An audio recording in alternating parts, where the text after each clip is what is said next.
So if you're a local service-based business and your idea of following up with a lead is just to send them another text or hope they call back, you must really hate money, because every lead is going to be a bad lead unless if you use this $1 million follow-up system. So in this video, I'm going to walk you through how to identify what type of lead you're actually talking to, how to match your messaging where their mindset is, so you're not wasting money and opportunity on marketing that you've already paid for. So here's what you're going to learn in this video.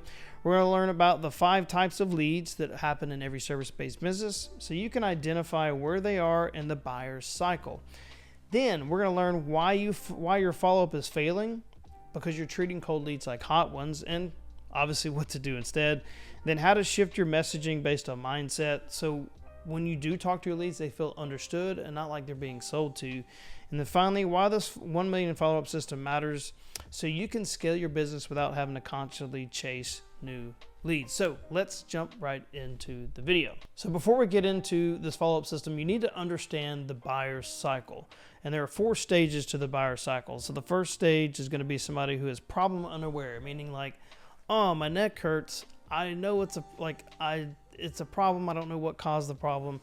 Or like, oh, I got a roof leak. You know, I'm just being aware that there's actually an issue with my roof, right? Because there's a symptom involved in this, right? So I like to say this is usually where I'm getting symptoms, right? Is in the problem unaware phase, which is then going to lead them into the second phase, which is problem aware. Getting research into what's causing all of these symptoms that I'm experiencing. Why is my neck hurting? It's probably because I'm 40 years old and I shouldn't have been putting a trampoline together. Like, that's probably the problem.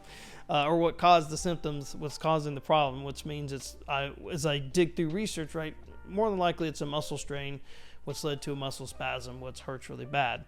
Okay, so that's being problem aware and doing my research to understand what caused the problem, which then is going to lead me into, well, how do I solve it? Stage 3, being solution aware. Okay, so if I look up ChatGPT or on the internet and it directs me to, hey, this is probably what your problem is based on the symptoms. This is how you need to fix it, which means I either need to go to the service provider or whatever it may be, or go to a company to get the problem solved.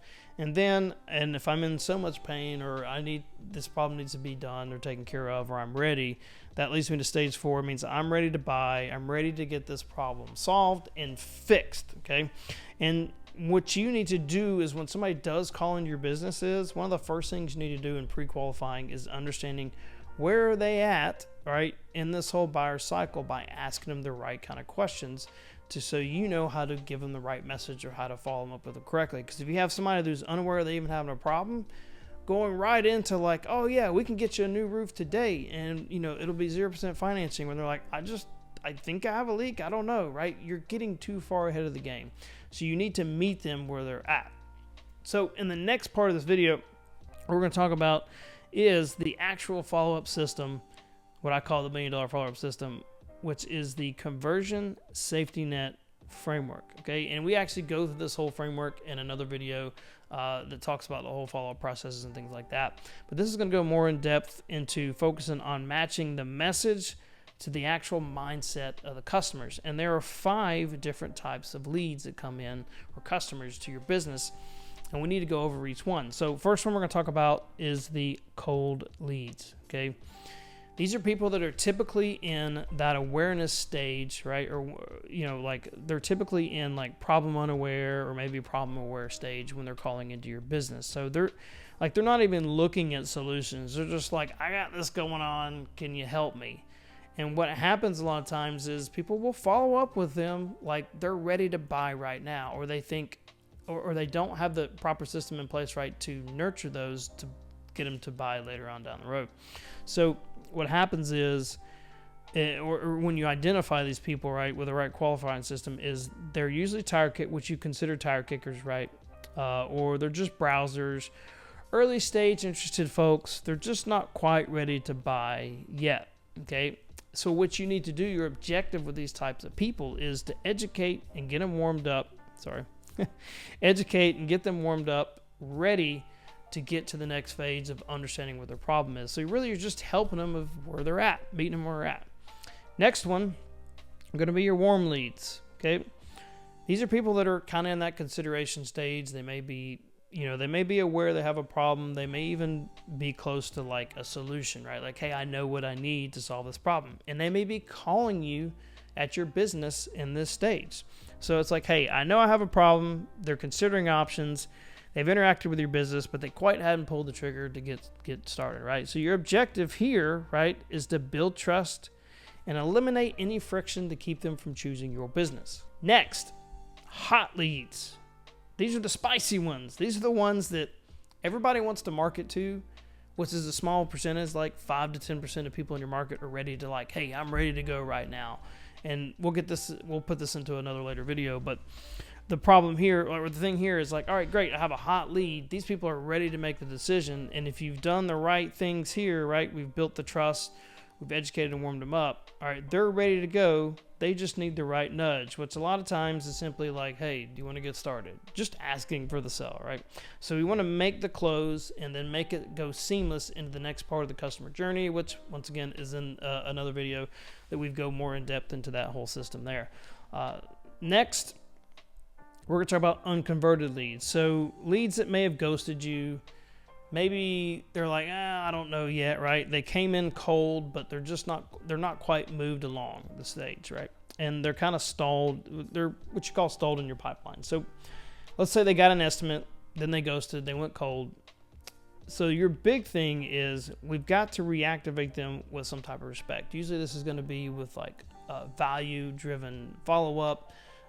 Providing things like, hey, I know you didn't decide to move forward with us, but if you're still thinking about this, here's something that may help you, right? And just continue to leave with the value instead of like, oh, hey, are you ready to get started? Is there a reason why you didn't get started with us? Why do you want to do this? Is it price? Like begging for their business. You're just continuing to help them there. So like unconverted leads are very similar to cold leads in a way, except for the fact they've actually interacted with your company already. So once again, you want to continue to reactivate respect, provide value. Last part is going to be past customers. So these are going to be your referrals and getting retention. Honestly, most people ignore this segment of their market, okay? Where they're not turning, you can turn one job into 3 where you can get referrals. And even you can even take cold leads or warm leads even that don't convert and get referrals off of those people, but just by how you treat them and how you put them through this whole conversion safety net system. So now that we got the 5, let's dig into them a little bit more on how you actually follow up with them and handle these different leads. Now let's get into the warm leads, people that are in the consideration stage. So what you're doing here, your objective is to build trust and eliminate friction, right? So a lot of times what we do here is we create objection handling content to build trust, right? It's like, do I need a new roof or just a repair? Like, how do we handle that? So we're going to do this through a variety of different ways. So one, first thing, like if let's say these people have trusted you enough to, or have you come out to do an estimate or check out what their problem is, like if you're a service business.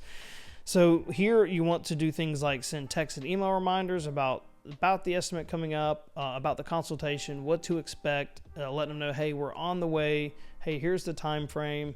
We'll see you when we get there. Here's a little bit about the person coming out. All those things create trust, right, and eliminate friction. Other trust building content, and this can be indirectly or this can be through social media or through email, is doing FAQs, before and after photos, and even testimonials that are relatable to that type of homeowner, right? Or customer. Then you've got clear pricing guides or financing. So let's say they're a warm lead, you did an estimate, right? Or you did a quote, you did a consultation. And from here, right now, you need some type of clear pricing guide or some type of financing information to let them know that, hey, this can be affordable for you based on where you're at. And then finally, personalized video follow-ups, like if you want to use Loom or anything like that, it says, hey, appreciate you trusting us to come out and look at your problem or take care of this. Things like that makes it very personalized to that person, so they continue to feel connected, and you continue to build trust and eliminate friction. Which leads us to the hot leads, the one that everybody wants all the time. They think, oh, there's hot leads everywhere, which once again, this is like 10% or less of your market. Okay, and this is the one that people tend to follow up with this way all the time instead of the other way. So the way you want to think about these people is one, obviously we want to make this an easy close and get them ready to move forward.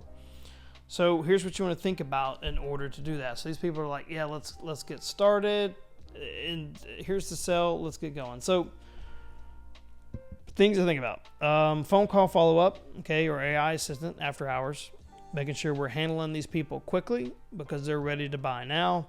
Fast response times, right? If they're calling you ready to move forward, or they text you, we want to get back to them within 5 minutes. Or even if they're a hot lead that just came into your business, like, hey, I'm ready to move forward because everything sounds great, because you had a really great online digital presence, and that just made them ready to buy. Next step, offer like book now, financing, schedule, and install, right? So we want to, once they decide like I'm ready to move forward, cool, here are next steps. Book this, we need to book this thing here. We need to get you set up with financing. We need to take your first 50% deposit, and then we need to schedule the installation, or schedule the project, or schedule the job, or get you coming into the business, or whatever it may be. Scarcity. So things to think about, like, let's say that they're pretty much hot and ready to go, but they hadn't quite go to the edge yet. Like, hey, we got 2 install spots left open this month.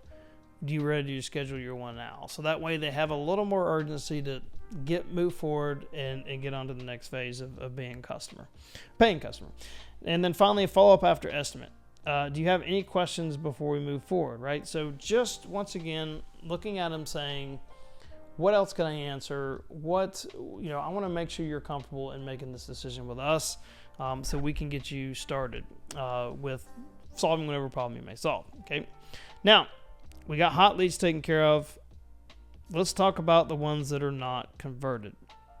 So these are people typically, right, that came into your pipeline. Maybe they were a hot lead, maybe they didn't convert, maybe they were cold, maybe they were warm.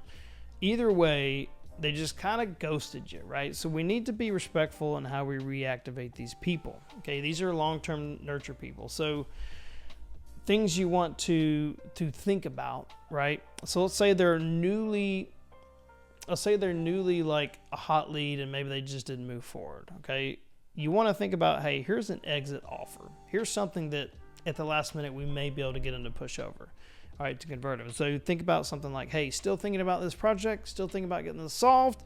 Here's $500 off if you book this month, right? Just something to see if you get them re-engaged or get them interested, or hey, maybe even close the deal. Checking in. Have you already found another contractor, right? Case study. Hey, this client waited too. Here's what happened. So like, hey, here's what happened if you wait to get your roof fixed, or wait to get this fence installed, or whatever, or wait to come in and bring your pet in. Like, it doesn't matter. And then calendar bump. Hey, are you ready to revisit this? Right? And so these are different ways you can follow up to be respectful, not just like, hey, are you ready to get started? Why didn't you get started? Why you ghosting me? Like the needy boyfriend or girlfriend that just won't, or ex-girlfriend that won't, or boyfriend that won't leave you alone, right? So it's making sure that when you do check in with these people, we're doing it the right way. And another way you can do this too is in a long-term follow-up, is like put them in a long-term follow-up sequence, because if they called your business or they opted in a form, they've also opted in to receive marketing messages. So continue to send them value, send them things that they need to think about when it comes to their project. So like, let's say they were considering a cheaper contractor, if you're dealing with a contractor on a project. Well, if you got emails going out talking about, here's why you don't choose cheap, here's why you shouldn't do this, this person experienced this, we had to come back, they paid double, right? And if they get this in an email, it may reconsider to come back and be re-engaged to your business. So once again, unconverted leads, stalled pipeline people, make sure that we're reactivating them and doing it in a respectful manner, and doing it with providing value to get them to convert back into hopefully a customer. Which leads us to our last one. The people who actually paid us money to come out and solve the problem or take care of whatever they need to do with your service. So here's where most people make the mistake here, because your objective here with a past customer is to turn them into more customers, right? Turn one job into 3, get more referrals, which most people build their business off this. Some people are good about this, some people are bad.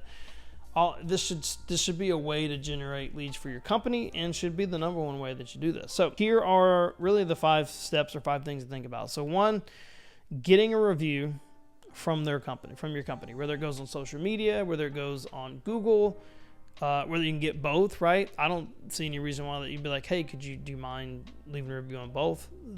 Those are both great, because depending on the business, maybe they have a lot of reviews on social media, so that's a big deal. But like when it comes to local SEO for Google, getting consistent reviews that are 4.9 5 stars or 4 or 5 stars is huge in showing up in the map pack and showing up in ranking. So one, make it super easy for them to leave a review. This is giving them a text, a QR code, a link right then and there before you leave the job, before they leave.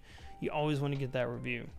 Next, you can have a referral offer in place, like, hey, get a $100 gift card or $250 gift card or cash, right? If you refer somebody to us.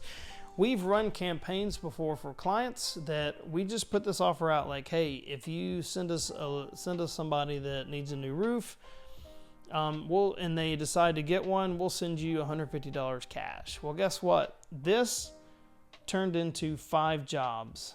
So imagine I think they spent I can't do the math on that. It's $750 and probably got an additional $50,000 in revenue, all because they had a referral offer in place. That's nutso. That's a great return when it comes to investment. And they just asked happy customers to send more people their way. Okay.